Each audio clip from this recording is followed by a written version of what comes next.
Romance lust versus love part 7కి welcome friends. Welcome back to happy views channel friends. నేను మీ లక్ష్మీ వేణు.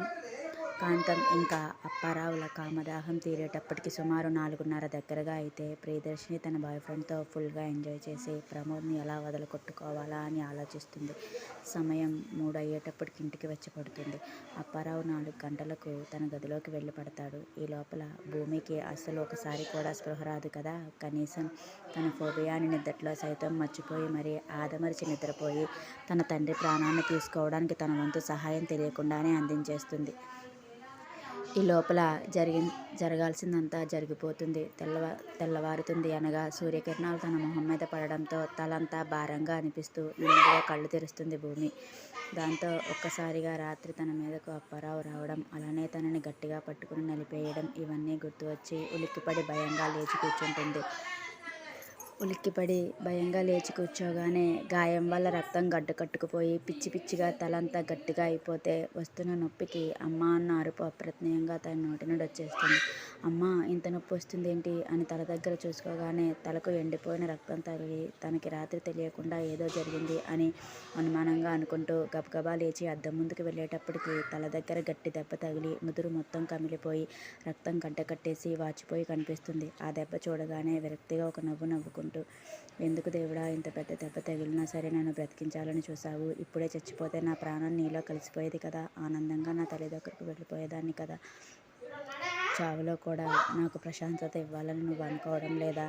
లేక ఈ భూమి మీద నువ్వు పెట్టే చిత్రహింసలు ఇంకా అనుభవించాలని నాకు రాసిపెట్టి ఉందా అని బాధగా అనుకుంటూనే నెమ్మదిగా తన గది తలుపులు తీసి భయంగానే హాల్లోకి వచ్చేటప్పటికి ఇల్లు మొత్తం చాలా ప్రశాంతంగా నిశ్శబ్దంగా కనిపిస్తుంది. దాంతో హమ్మయ్య అని ఊపిరి పీల్చుకుని రాత్రి కూడా తన తండ్రికి భోజనం పెట్టలేదు అని గుర్తొచ్చి ఇప్పుడైనా కాఫీ అన్నా ఇస్తే ఆయనకు కొంచెం ఊపిరి అందినట్టుగా అవుతుంది అని గబగబా బ్రష్ చేసుకుని కాఫీ పెట్టి నెమ్మదిగా ఆయన గదిలోకి వెళ్ళేటప్పటికి ప్రశాంతంగా నిద్రపోతున్నట్టుగా కనిపిస్తారు సుబ్బారావు గారు. నాన్న, ఏంటి ఈరోజు ఇంకా లేవలేదు అనుకుంటూ, రాత్రి నేను వచ్చేటప్పటికి ఆలస్యం అయిపోయింది నాన్న, అప్పటికే పడుకుండిపోతావేమోనని నేను నీ దగ్గరికి రాలేదు. సారీ, నువ్వు ఈ కాఫీ తాగు అంటూ కొంచెం బాగుంటుంది అని ముందుగానే తన దెబ్బ కనబడకుండా జుట్టుతో కవర్ చేసేయడంతో నెమ్మదిగా ఆయన దగ్గరికి వెళ్ళి ఆయనను పట్టి కదుపుతుంది. అప్పటికే ఆయన ప్రాణం శివయ్యలో చేరి చాలాసేపు అయిపోవడంతో ఒళ్ళు మొత్తం చల్లబడిపోయి బాడీ నిలుక్కుపోయి దగ్గరగా అయిపోవడంతో భయంగా చూస్తూ ఒళ్ళు మొత్తం తడిమేసి నాన్న అని గట్టిగా ఏడుస్తూ నేను గుండె దగ్గర చెవి పెట్టి చూసేటప్పటికి ఎప్పుడో ఆగిపోయిన గుండె తన సవ్వడిని భూమికి వినిపించదు. ఇక తన నాన్న తనని ఒంటరిగా ఈ లోకంలోనే పడి అడవమని వదిలేసి వెళ్ళిపోయాడని అర్థమైపోవడంతో నాన్న అని గట్టిగా ఏడుస్తూ పడుకున్న వాళ్ళ రూమ్ డోర్స్ అన్నీ దబదబా బాధేస్తుంది. ఆ చప్పుడుకి అబ్బబ్బా, కాసేపు కూడా నిద్రపోనివ్వదు అని కాంతం విసుగ్గా తలముడి పెట్టుకుంటూ తలుపు తీసి, ఏంటే, ఏమైంది, ఎందుకు ఎవరో పోయినట్టు అలా ఏడుస్తున్నావు అని గట్టిగా అడుగుతుంది. దానికి భూమి ఏడుస్తూ పిన్ని నాన్న లేవడం లేదు, ఎంత పిలిచినా పలకడం లేదు, తన గుండె చప్పుడు కూడా వినిపించడం లేదు. చూడు పిన్ని, నాకెందుకో భయంగా ఉంది, తొందరగా డాక్టర్కి ఫోన్ చేసి రప్పించు పిన్ని అని తన కాళ్ళ మీద పడిపోతుంది. దాంతో ఉలిక్కిపడిన కాంతం, ఏంటి ఈ ముసలాడికి ఈరోజే చావు ముహూర్తం పెడదామని నేను అనుకుంటే ఈ లోపులోనే ఈ ముసలాడు చచ్చిపోయి నా పని చులుగుసేసాడా అని అనుకుంటూనే కాళ్ళ దగ్గర ఉన్న భూమిని ఒక విదిలించి సుబ్బారావు గారు గది దగ్గరకు వెళ్ళగానే అక్కడ వస్తున్న కంపుకు ముక్కు మూసుకుని ఆయనను దూరం నుండి చూసేటప్పటికే చనిపోయారు అని అర్థమైపోతుంది కాంతానికి. దాంతో కాంతానికి సగం దరిద్రం వదిలిందని మొహం ఆనందంతో పుచ్చపువ్వులా విచ్చుకుంటుంది. ఏ భూమి, నీ బాబు పోయాడు కానీ నేను వెళ్ళి నా తమ్ముడిని లేపుతాను, బాడీని బయటకు పడేస్తాడు అని గేరగా చెప్పేసి అప్పుడే పంచె సర్దుకుంటూ వస్తున్న తన తమ్ముడితో విషయం చెబుతుంది. పోయాడా, పోనీలే అక్క, పాపం మన భూమి మాత్రం ఎంతని వీడికి సేవ చేస్తుంది అని భూమిని పైనుండి కిందకు కామపు చూపులతో చూస్తూ వెంటనే వీధిలో నలుగురను కాకేసి సుబ్బారావు బాడీని హాల్లో ఉంచుతారు. కాసేపటికే అయిన వాళ్ళు కాని వాళ్ళు అంటూ ఎవరూ లేరని అక్కడక్కడ ఉన్న నలుగురు మనుషులతోటే తన అంత్యక్రియలను కూడా దగ్గరుండి జరిపించేస్తుంది కాంతం. అప్పటి వరకు తన గదిలో నుండి బయటకు రాని ప్రియదర్శిని బాడీ ఇలా వెళ్ళగానే అలా ఆవలింతలు తీస్తూ వస్తుంది. ఏ భూమి, ఇప్పటి వరకు నాకు కాఫీ ఎందుకు పంపేయలేదే అని రాగానే ఏడుస్తున్న భూమి మీద విరుచుకు పడిపోతుంది. అయినా పొద్దున్నే దరిద్రపు మొహం వేసుకుని ఎందుకు ఏడుస్తున్నావు, ఎవరైనా పోయారా ఏంటి అని కేర్లెస్గా హాల్ అంతా పరుచుకుంటూ పేర్చుకుని ఉన్న పువ్వులను విసుగ్గా చూస్తూ సోఫాలో కూర్చుని, మా ఎన్నిసార్లు చెప్పాలి నీకు ఇల్లు అంతా క్లీన్గా ఉండాలని? ఈ దరిద్రపు మొహంది ఇంకా ఇల్లు మొత్తం క్లీన్ చేయకుండా ఏం చేస్తుంది అని ఆ పువ్వులన్నీ కూడా తన తల్లి తన సరసాలకు వాడుకునేవిగా అనుకుంటూ కోపంగా అడుగుతుంది.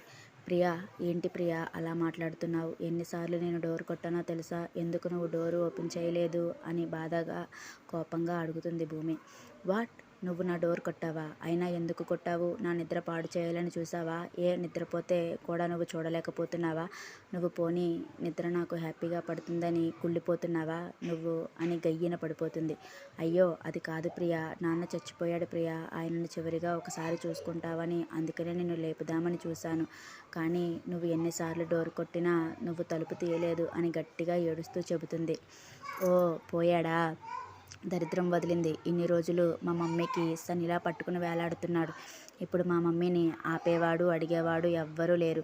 అయితే వాడు పోయాడని ఇప్పుడు నాకు కాఫీ ఇవ్వడం మానేస్తావా ఏంటి అని కేర్లెస్గా అడుగుతుంది.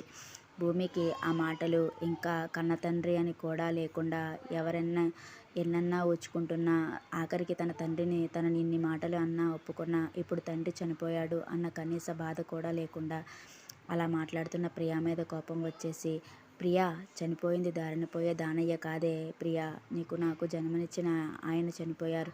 కనీసం కడచూపు కూడా లేదు అన్న బాధ కూడా లేకుండా ఇలా మాట్లాడుతున్నావు. తప్పు ప్రియా, చాలా తప్పు అని కోపంగా అంటుంది. ఏంటే నువ్వు నాకు నీతులు చెబుతున్నావు? అయినా నన్ను కన్న వ్యక్తి ఆయనని మా మమ్మీ చెప్తే తెలిసింది నాకు. అంతవరకు ఆయన నా తండ్రి అని కూడా నేను నమ్మలేకపోయాను. అలాంటిది ఇప్పుడు ఆయన పోయారు అని నీకులా కూర్చుని కుండలు కుండలు కన్నీళ్లు కార్చేయాలంటే నా వల్ల కాదు. ఈ సిల్లీ థింగ్స్ అన్నీ కూడా నీకులాంటి పల్లెటూరు బయతులు చేస్తారు, నాకులాంటి వాళ్ళు కాదు అని కోపంగా లాగిపెట్టి కొడుతుంది. ఆ దెబ్బ ప్రియా నుండి ఊహించని భూమి అదిరిపాటుగా ఉండడంతో ఒక్కసారిగా తట్టుకోలేక పడిపోతుంటే అప్పుడే విషయం తెలుసుకుని వచ్చిన హాసిని ఇంకా సందీప్లు పడిపోతున్న భూమిని చూసి గబగబా సందీప్ వెళ్ళి గట్టిగా పట్టుకుంటాడు. హౌ డేర్ యూ నా ఫ్రెండ్ని కొడతావా అని అప్పటి వరకు ఆ గొడవ మొత్తం కొంచెం కొంచెంగా వస్తున్న వాళ్లకు వినిపించి లాస్ట్గా ప్రియా మాట్లాడిన మాటలు కూడా మొత్తం వినపడడంతో కోపంగా వెళ్ళిన హాసిని ప్రియా చెంప మీద కొట్టబోతే ప్రియా తన మొహానికి 2 చేతులు అడ్డు పెట్టేసుకుంటుంది. ఎంతసేపైనా దెబ్బ పడడం లేదని ప్రియా నెమ్మదిగా చేతులు తప్పించి చూసేటప్పటికి హాసిని చెయ్యి గాల్లోనే ఆగిపోతుంది. దాంతో హాసిని విసుగ్గా తన చెయ్యి పట్టుకున్న భూమిని చూసి, ఏంటి భూమి, నేను కొట్టిన దాన్ని వదిలేయమంటావా?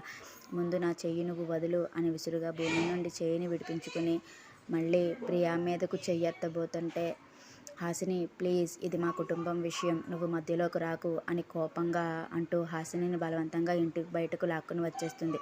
దాంతో సందీప్ కూడా వాళ్ల వెనకే వచ్చేస్తే భూమి నుండి విసుగ్గా తన చెయ్యిని విడిపించుకుని, ఏంటే ఇప్పటికీ కూడా ఇలానే మౌనంగా ఉంటూ వాళ్లతోటి తిట్లు దెబ్బలు తింటూ నీకు ఆత్మాభిమానం లేదని నిరూపించుకుంటావా అని కోపంగా ప్రశ్నిస్తుంది హాసిని. దాంతో భూమి, ఎందుకు హాసిని వాళ్లతో పెట్టుకుంటావు? వాళ్ల గురించి తెలిసి కూడా వాళ్లతో తగు పెట్టుకోవడం అంటే అంత బుద్ధి తక్కువతనం ఉండదే. నా వల్ల మీరు సమస్యల్లో పడడం నాకు ఇష్టం లేదే. ప్లీజ్, మీరు ఎందుకు ఇక్కడికి వచ్చారో కానీ నా గురించి వదిలేసి మీరు ఇంటికి వెళ్ళిపోండి. వాళ్ళు అసలు మంచివాళ్ళు కాదు. వాళ్ళ వల్ల నువ్వు ఎటువంటి ప్రాబ్లమ్స్ ఫేస్ చేసినా నన్ను నేనే క్షమించుకోలేనే. ప్లీజ్ ఇక్కడి నుండి వెళ్ళిపోండి అని ఇద్దరికీ 2 చేతులు జోడిస్తుంది. దాంతో సందీప్ హాసినీలు బాధగా తన చేతులు పట్టుకుని, వద్దు భూమి, ఇక మీ నాన్నగారే లేరు, ఇక ఇంట్లో ఉండడం అసలు అర్థమే లేదు. ఇన్నాళ్ళు ఎవరి కోసమైతే ఈ ఇంట్లో ఉన్నావో ఆయనే నీ బాధ చూడలేక అలా దేవుడి దగ్గరకు వెళ్ళిపోయి ఈ నరకంలో నుండి నీకు విముక్తి కల్పించారు ఏమో. ప్లీజ్ దయచేసి నాతో వచ్చాయి. పోనీ మా ఇంట్లో ఉండడానికి నీకు ఆత్మాభిమానం అడ్డు వస్తే కనీసం ఏ హాస్టల్లోనైనా పీజీలోనైనా ఉందివే. ఇక్కడ ఉండే అనుక్షణం నీ మాన ప్రాణాలను తలుచుకుంటూ భయపడడం నాకు నచ్చడం లేదే. ప్లీజ్ అని బాధగా బ్రతిమాలుతుంది. లేదు హాసిని, లేదు. ఇప్పుడు నేను ఇంట్లో నుండి బయటకు వచ్చేసి మీకు మరికొత్త ప్రాబ్లంగా మారలేను. ప్లీజ్, నా లైఫ్ ఎలా ఉంటే అలానే ఉంటుంది. మీరు వెళ్ళిపోండి. ఈ 10 డేస్ నేను ఆఫీస్కి రాలేను. ప్లీజ్ కొంచెం సార్కి మెయిల్ చేయండి అని బాధగా చెప్పేసి కన్నీళ్లు తుడుచుకుంటూ ఇంటి లోపలికి వెళ్ళిపోతుంది. వెళ్ళిపోతున్న భూమిని బాధగా చూస్తూ ఉంటూ, ఎందుకురా ఆ పిచ్చిదానికి అర్థం కావడం లేదు. ఇప్పుడు ఆ గుంట నక్కల 2 దానిని బ్రతకనిస్తాయి అనుకుంటుందా? పీక్కుని తినేస్తాయిరా. అది ఎందుకు అర్థం అవడం లేదు దానికి? వద్దురా, అది ఇంట్లో ఉండడం అంత సేఫ్ కాదు. ప్లీజ్, నీ మాట వింటుంది కదా సందీప్, వెళ్ళరా, దాన్ని తీసుకువచ్చేరా అని ఏడుస్తూ సందీప్ చేతిని పట్టుకుని ఒప్పిస్తుంది. Hasini please calm down. ముందు భూమిని తన ఫాదర్ చనిపోయిన విషయం నుండి బయటకు రానివ్వి. ఒక 10 డేస్ ఆఫీస్కి రానన్నది కదా. ఈ లోపల తనకి ఆలోచించడానికి ఈ 10 డేస్ ఉపయోగపడతాయి. ఆ తర్వాత నెమ్మదిగా తనకి బ్రెయిన్ వాష్ చేసి మనతో తీసుకెళ్ళిపోవచ్చు నువ్వు అన్నట్టుగానే అని నచ్చజెబుతాడు. అప్పటి వరకు అది ప్రాణాలతో ఉండాలి కదరా. ఎప్పుడెప్పుడు అది ఒంటరిగా చిక్కుతుందా అని ఆ కాంతం, దాని తమ్ముడు, అది వాడుకుంటున్న వాడితో సహా పిచ్చి కుక్కల్లా ఎదురు చూస్తున్నారు. లేదు హాసిని, భూమి అలా చాలా ధైర్యవంతురాలు. తనకి వచ్చిన సమస్యను ఖచ్చితంగా ఎదుర్కొంటుంది. వాళ్ళు ఏదైనా చేయాలని చూసినా తనలో ఉన్న కోపంతో వాళ్ళని భస్మం చేసేస్తుంది. అంతకన్నా ముందే మనం ఏదో ఒక ఆలోచన చేసి తనని ఈ ఇంటి నుండి తప్పిద్దాం. ప్లీజ్ నువ్వు కామ్ డౌన్, కూల్గా ఉండు అని హాసినిని బ్రతిమాలి అక్కడి నుండి తీసుకుని వెళ్ళిపోతాడు. ఫ్రెండ్స్ ఇద్దరిని బాధపెట్టి మరీ ఇంట్లోకి వచ్చేసిన భూమి ఏడుస్తూ, నన్నెందుకు వెళ్ళిపోయావు నాన్న అని గుక్కపెట్టి ఏడుస్తుంది. తెలియని వయసులోనే అమ్మ నన్ను ఈ లోకంలో వదిలేసి వెళ్ళిపోతే ఇప్పుడు నువ్వు నన్ను మళ్ళీ అనాథని చేసేసావు. ఎందుకు నాన్న, నువ్వు పోయే ముందు అయినా నేను గుర్తు రాలేదా? నా కోసమైనా బ్రతకాలని అనిపించలేదా అని ఏడుస్తూనే సొమ్మసిల్లి పడిపోతుంది. ఆఫ్టర్ 15 డేస్ విరాట్ తన ఆఫీస్లో తను కొత్తగా డిజైన్ చేస్తున్న గేమ్లో బిజీగా ఉంటూ తన చుట్టూ ఉన్న లోకాన్ని మర్చిపోతాడు. ఆ గేమ్ డిజైన్కి ఉన్న డెడ్లైన్ కూడా ఇంకొక 1 వీక్ మాత్రమే ఉండడంతో పూర్తిగా తన కాన్సంట్రేషన్ మొత్తం కూడా డిజైన్ మీదే పెట్టి చుట్టూ పరిసరాలను మర్చిపోవడంతో పాటు తన ముందుకు ఎవరు వచ్చారు కూడా చూసుకోకుండా తన లోకంలో తను ఉండిపోతాడు. ఇంతలో తన ముక్కుకి ఏసీ గాలిలో కూడా ఘాటుగా తగిలిన పర్ఫ్యూమ్ స్మెల్కి, అలానే అది తనకు బాగా పరిచయమైన స్మెల్ అవ్వడంతో ఒకసారి తల పైకెత్తి చూసి తన ఎదురుగా ఉన్న వ్యక్తిని చూడగానే ఒక్కసారిగా వెనక్కి జరిగి కుర్చీలో క్రాస్ లెగ్స్ వేసుకుని పొగరుగా నవ్వుతాడు. నన్ను 15 రోజులు బెడ్కే అంకితం చేసి నా పేరెంట్స్కి అబద్ధాల మీద అబద్ధాలు ఇప్పటికీ చెప్పేలా చేయిస్తూ నా మీద నీ ప్రతాపం మొత్తం చూపించి 3 నెలల పాటు ఈ టాబ్లెట్స్తో పెయిన్ఫుల్ ట్రీట్మెంట్తో నరకం అనుభవించేలా చేసి నువ్వు మాత్రం ఇక్కడ హ్యాపీగా నీ డబ్బు హోదాని పెంచుకునే పనిలో ఉన్నావా అని కసిగా మనసులో అనుకుని, హాయ్ విరాట్, బాగున్నావా? నా గురించి మర్చిపోయావా? అసలు ఈ 15 రోజుల్లో నీ చేతిలో అంతలా డ్యామేజ్ అయినా కూడా కనీసం ఒక్కసారి కూడా ఎలా ఉన్నావు అని అడగలేదు అని బలవంతంగా నవ్వుతూ తన ఎదురుగా చాలా కష్టంగా కూర్చుంటుంది టీనా. ఓ మర్చిపోయాను టీనా, ఐఆమ్ సారీ. ఎలా ఉంది నీ బాడీ అని కింద నుండి మీద వరకు చూస్తూ వెటకారంగా అడుగుతాడు. నీకు తెలియదా నా బాడీని ఎంతలా డ్యామేజ్ చేశావో? అది ఎన్ని రోజులకు తిరిగి నార్మల్ అవుతుందో అంచనా లేకుండానే ఇప్పుడు ఇలా పొగరుగా నవ్వుతున్నావా అని కోపంగా అడగాలనుకుంటుంది. కానీ అదే కోపం మెయింటైన్ చేస్తే ఆఫీస్ గేట్ కూడా దాటలేదని తెలుసు కాబట్టి చాలా కష్టం మీద నార్మల్గా అడిగినట్టుగా అడుగుతుంది. ఐఎమ్ సారీ యార్, అయినా నేను ఇప్పటికీ కూడా అదే మాట చెబుతున్నాను. నీకు ముందే చెప్పాను నా మూడ్ బాలేదని, నువ్వే వినలేదు. దట్స్ నాట్ మై మిస్టేక్ అని కేర్లెస్గా భుజాలు ఎగరేస్తాడు. అసలు మనిషి రూపంలో ఉన్న రాక్షసుడు వీడు. అందుకనే ఇంత బాధపట్టినా నా మీద ఇంత కూడా జాలి చూపించడం లేదు అని లోపల అనుకుంటూనే, అవును విరాట్, ఆ తప్పంతా నాదే. నీకోసం, నీ బాధ పోగొట్టడం కోసం నా బాడీని నీకు మందుగా మార్చాలి అనుకున్నాను. కానీ నువ్వు జాలి లేకుండా నాకు అంత పెద్ద పనిష్మెంట్ ఇస్తావు అని అనుకోలేదు తెలుసా అని బాధగా చెబుతుంది. ఓకే, అయిపోయింది ఏదో అయిపోయింది. మళ్ళీ ఇంకొకసారి నా బాధ తీరుస్తాను, నా మూడు మార్చేస్తాను అని తొక్కలో శబదాలు చేయకుండా నీ పని నువ్వు చూసుకుంటే నీతో పాటు నీ బాడీ కూడా బాగుంటుంది. అండర్స్టాండ్ అంటాడు. అర్థమైంది విరాట్, ఇంకోసారి నీతో పెట్టుకోకూడదు అని బాగా అర్థమైంది. ఇంకెప్పుడు ఇలా నా కాన్ఫిడెన్స్కి ఓవర్ కాన్ఫిడెన్స్ తోడు చేయను. బాగా అర్థమయ్యేలా చేసావు కదా. ఓకే, ఆలోచిస్తే నీ లైఫ్ కూడా బాగుంటుంది టీనా. అయినా నువ్వు నా ఆఫీస్కి రావడానికి కారణం ఏంటి? నేను ఆఫీస్ టైమింగ్స్లో మీతో మాట్లాడనని తెలుసు కదా, అయినా ఎందుకు వచ్చావు అని అనుమానంగా అడుగుతాడు. అదేంటి విరాట్ అలా అంటావు? అట్లీస్ట్ నీ ఆఫీస్లోకి రావడానికి కూడా నాకు పర్మిషన్ లేదా అని హస్కీగా అడుగుతుంది. చూడు టీనా, ఇప్పటికే నా వల్ల నువ్వు చాలా ఇబ్బంది పడ్డావని చాలా కూల్గా మాట్లాడుతున్నాను. అది కూడా నా వర్క్ని ఆపేసి మరి. కాబట్టి ల్యాగ్ లేకుండా నువ్వు ఎందుకు వచ్చావో చెప్పేస్తే బాగుంటుంది. లేకపోతే నువ్వు ఇక్కడి నుండి వెంటనే వెళ్ళిపోవచ్చు అని ఇండైరెక్ట్గా కాదు, డైరెక్ట్గానే చెప్పేస్తాడు.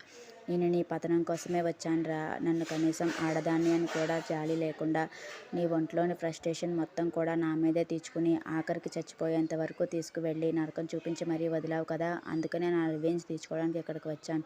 ఖచ్చితంగా నేను అనుకున్నది సాధించే తీరుతాను అని కోపంగా పంతంగా మనసులో అనుకుంటూ, ఏం లేదు విరాట్, ప్రజెంట్ నేను ఎవరికి సాయం చేయలేదు. ఇంకా ఖాళీగా కూడా ఉంటున్నాను. అందుకనే నీ ఆఫీస్లో ఏమైనా జాబ్ ఉంటే ఇస్తామేమోనని వచ్చాను.